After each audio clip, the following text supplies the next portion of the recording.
ওই জায়গাটা ছিল সরকারি এবং হচ্ছে একটা ধর্মীয় প্রতিষ্ঠান, দরগাতলা। যে সেই জায়গাটা দিনের বেলায় মানুষ বহুত কিছু দেখে ভয় পেয়ে চলে গেছে, তারা আমাকে বলছে যে আমি সে জায়গায় থাকতাম, আল্লাহর রহমতে আমার কোনো সমস্যা নেই। কথা বুঝতে পারলেন? সে দরগাতলা তে ওই জায়গাটায় আমি গেছিলাম মানুষের মন করতে জায়গা দখল করতে গেছি। তা আমি বললাম যে আমি যদি কোনো নেতাবর্গের কাছে যাই, আমার এই দরগাতলার জায়গার বিষয় হচ্ছে আমার বন্দোবস্ত করার জন্য আপনারা পূরণ পাবেন, 1 ঘন্টা সময় দেবেন, আমি এখান থেকে 1 ঘন্টার ভিতরে উঠে চলে যাবো। তবুও আমাকে কেউ বিশ্বাস করে না। আচ্ছা বুঝলাম, আপনি বললেন যে একজন নিরপরাধ মানুষকেও যদি সাজা দেয় সেটা ভিন্ন হিসাব, এই কারণে সেখানে না না না, আমি আপনি কথার জলে জড়াইতে যাচ্ছেন, আপনি কথার জলে জড়াইতেছেন। অনেকেই আছে যে ষড়যন্ত্রমূলক। না না, আমি বলতেছি না না না না, আমি ওটা কিছু বলতে জানি, আমি ওটা কিছু বলতে পারি না। তিনি যদি অপরাধী হয় তাহলে সাজা পাবেন, তিনি যদি নিরপরাধ হয় তিনি মুক্ত হবেন, আল্লাহ তাকে রক্ষা করবেন। কথা বুঝতে পারলেন?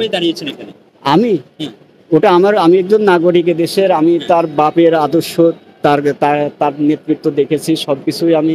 তারপরে তিনি যখন বলছেন যে আমরা সেন্ট মার্টিন দ্বীপ দেবো না আমেরিকাতে, ঠিক আছে, আমেরিকা চাইছিল, এই সমস্ত দিক আছে যার ভিতরে দেশপ্রেম আছে, আমি এটা পেয়েছি। কথা বুঝতে পারলেন?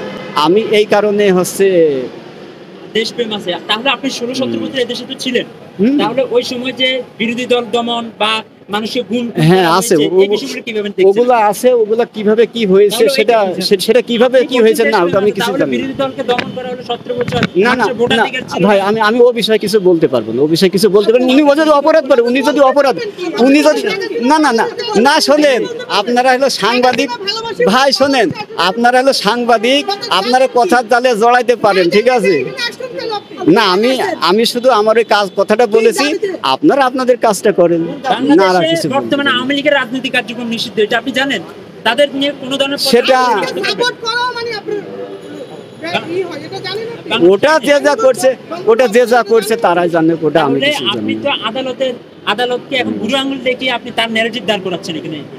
না না, আমি সুপ্রিম কোর্টের ভিতরেও ঘুরে আসলাম, সব জায়গায় গিয়েছি, আমি সুপ্রিম কোর্টকে সম্মান জানাই। তবে হচ্ছে তারা সুষ্ঠু এবং হচ্ছে ন্যায় বিচারের ব্যবস্থা করুক, যাতে দুর্নীতিমুক্ত থাকে সে প্রতিষ্ঠানগুলো, আমি এটুকুই কামনা করি। আমার এ দুনিয়ায় 100টা কোনো জায়গা জমিও নেই, একটার কোনো টাকাও আমার নেই। ওটা আমার নিজের হাতের লেখা, আমার নিজের হাতের লেখা।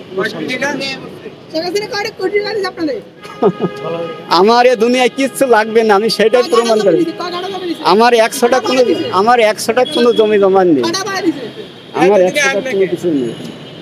আমি আমার এলাকায় কোনো নেতা ভোটের একটা চাও খাই না, সত্য কথা, আমি ভোটের একটা চাও খাই না। ক্ষমতা থাকতে আইলেন না কেন?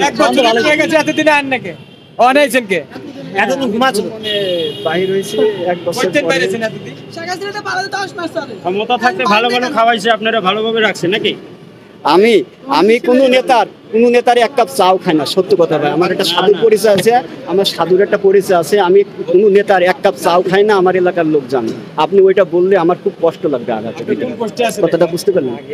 না না, আমার কোনো আমি কোনো দল করি না, আমি কোনো দল করি না। যে মনে করেন একটা নেতার আদর্শ থাকে, যে নেতার আদর্শের পক্ষে আছে, আমি শুধু সেটুকু। আমি কোনো দলকে সাপোর্ট করি না, সত্য কথা। আমি যদি যে ব্যক্তিটা ন্যায় আছে, আমি শুধু সেই ন্যায় ব্যক্তিকে সাপোর্ট করি না, আমি শুধু ন্যায় ব্যক্তি। সরি ভাই, এখন আমি উঠি, আপনাদের আর কোনো কথার উত্তর দেবো না।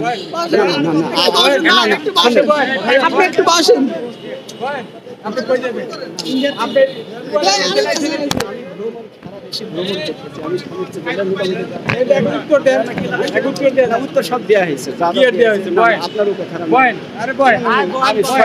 আপনি কিছু মনে করেন না?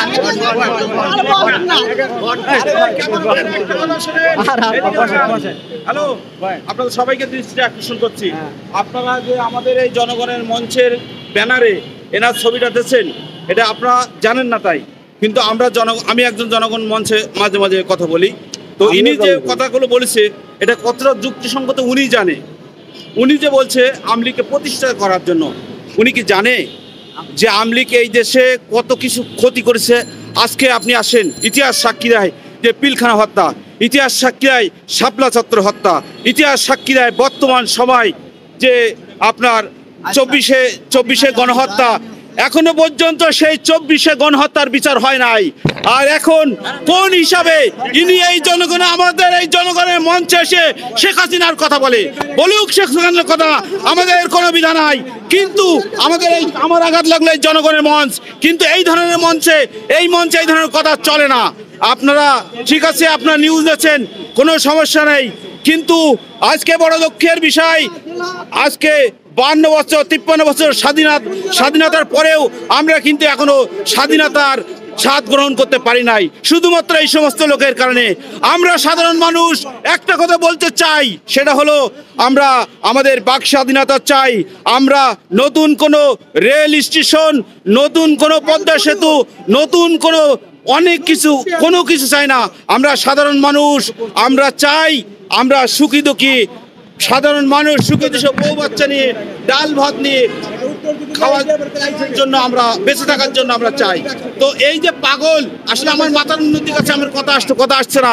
এই যে পাগল যে কথা করছে, পিটাই তো আমি পিটাতে দেই নাই, তাই বলছি আপনারা এই সমস্ত নিয়েন না। আমাদের যা করেন এই জনগণের মঞ্চটাকে ওনার